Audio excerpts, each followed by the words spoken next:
नमस्कार दोस्तों, मैं रीना आपके अपने चैनल रीना के चैनल इंडियन ब्लॉग से स्वागत करती हूँ। शनिदेव को ग्रहों का राजा कहा जाता है। भगवान भोलेनाथ ने इसे न्याय के देवता की उपाधि दी है। शनिदेव को बहुत जल्दी क्रोध आता है। इसी क्रोध की वजह से पिता सूर्य से इनकी नाराजगी बनी रहती है। इनके क्रोध से सभी बचने की कोशिश करते हैं, वरना व्यक्ति पर मुसीबतों का पहाड़ टूट जाता है। इसीलिए इन्हें प्रसन्न करने के लिए शनिवार व्रत रखा जाता है। व्यक्ति शनिदेव से बचने और उन्हें शांत रखने के लिए अनेक उपाय करता है। शनि कृपा से व्यक्ति को सुख और वैभव की प्राप्ति होती है।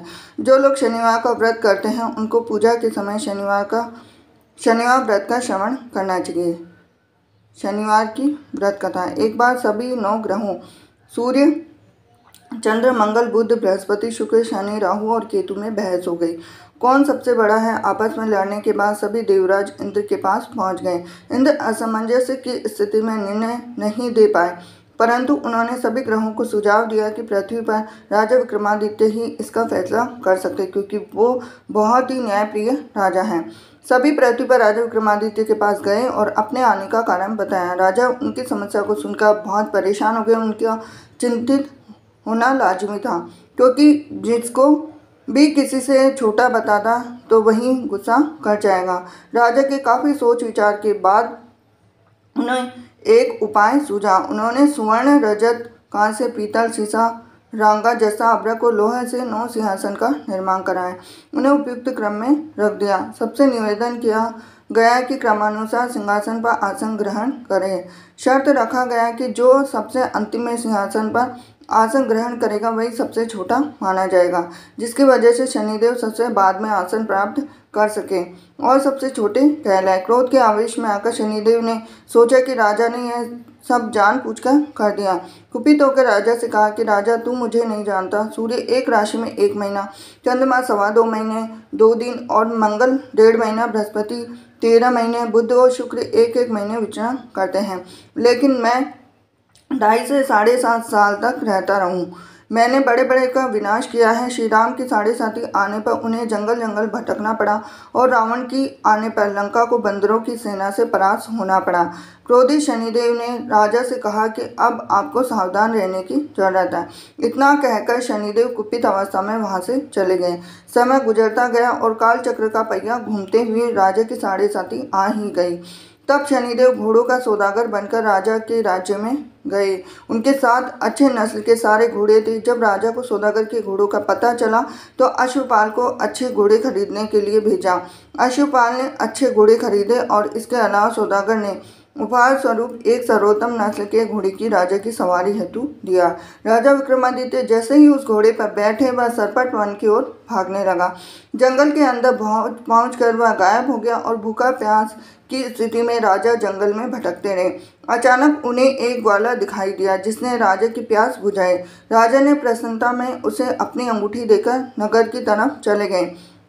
वहां एक सेठ की दुकान पर पहुंचकर उन्होंने जल पिया और उनका नाम बीका बताया। भाग्यवश उस दिन सेठ की खूब आमदनी हुई। सेठ खुश होकर उन्हें अपने साथ लेकर आया। सेठ के घर में खूंटी पर एक हार टंगा था, जिसको खूंटी निगल रही थी। कुछ ही देर में हार पूरी तरह से गायब हो गई और सेठ वापस आ गया तो हार गायब था। उसे लगा कि बीका ने ही उसे चुरा लिया। सेठ ने बीका को कोतवाल में पकड़ा लिया और दंड स्वरूप राजा उसे चोर समझकर हाथ पैर कटवा लिए। अपंग अवस्था में उसे नगर के बाहर फेंक दिया गया। तभी वहां से एक तेली निकल रहा था, जिसको बीका पर दया आ गई। उसने बीका को अपनी गाड़ी में बैठा दिया। बीका अपनी नाभि से जीभ से बैलों को हाँकने लगा। कुछ समय पश्चात राजा की शनि दशा समाप्त हो गई। वर्षा काल आने पर बीका मल्हार गाने लगा। एक नगर की राजकुमारी मन भावनी ने मल्हार सुनकर मन ही मन प्रण कर लिया कि जो भी इस राग को गा रहा है वो उसी से ही विवाह करेगी। उन्होंने दासियों को खोजने के लिए भेजा, परंतु वापस आकर उन सभी ने बताया कि वह एक अपंग आदमी है। राजकुमारी यह जानकर फिर भी नहीं मानी। अगले दिन वह अनशन पर बैठ गई। जब लाख समझाने पर राजकुमारी नहीं मानी, तब राजा ने उस तेली को बुलवाया। भेजा और बीका से विवाह की तैयारियां करने के लिए कहा गया। बीका ने राजकुमारी का विवाह हो गया और एक दिन बीका के स्वप्न में शनिदेव ने आकर कहा कि देखा राजा, तुमने मुझे छोटा बताकर कितना दुख झेला। राजा ने क्षमा मांगते हुए हाथ जोड़कर कहा कि हे शनिदेव, जैसा दुख मुझे दिया है किसी और को ऐसा दुख मत देना। और शनिदेव इस विनती को मान गए और कहा कि मेरे व्रत और कथा से तुम्हारे सारे कष्ट दूर हो जाएंगे। जो भी नित्य मेरा ध्यान करेगा और चींटियों को आटा डालेगा उसकी सारी मनोकामना पूर्ण हो जाएगी। शनिदेव ने राजा को हाथ पैर भी वापस दिए और दूसरे दिन जब सुबह राजकुमारी की आंखें खुली तो आश्चर्यचकित हो गई। बीका ने मनभावनी को बताया कि वह उज्जैन का राजा विक्रमादित्य है। मनभावनी खुशी से फूले नहीं समा रही थी। राजा और नगरवासी सभी अत्यंत प्रसन्न हुए। सेठ ने जब यह सुना तो वह पैरों पर गिरकर क्षमा मांगने लगा। राजा ने कहा कि यह सब शनिदेव के कोप का प्रभाव था और इसमें किसी का कोई दोष नहीं है। सेठ ने निवेदन करते हुए कहा कि मुझे शांति तभी मिलेगी जब आप मेरे घर चलकर भोजन करेंगे। सेठ ने कई प्रकार के व्यंजनों से राजा का सत्कार किया और जब राजा भोजन करने लग रहे थे तभी खूंटी हार निकल गई थी, वहीं अब उसे उगल रही है। सेठ ने अनेक मोहरे देकर राजा का स्वागत किया और अपनी कन्या शिकवरी से पानी ग्रहण का निवेदन किया।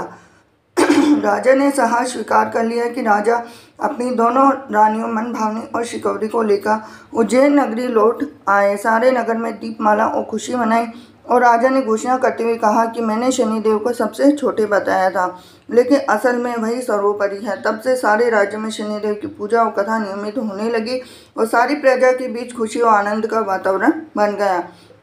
शनिदेव के व्रत की कथा को जो भी सुनता और पढ़ता है उसके सारे दुख दूर होते हैं। तो ये थी आज की शनिदेव की व्रत कथा। हरे कृष्ण।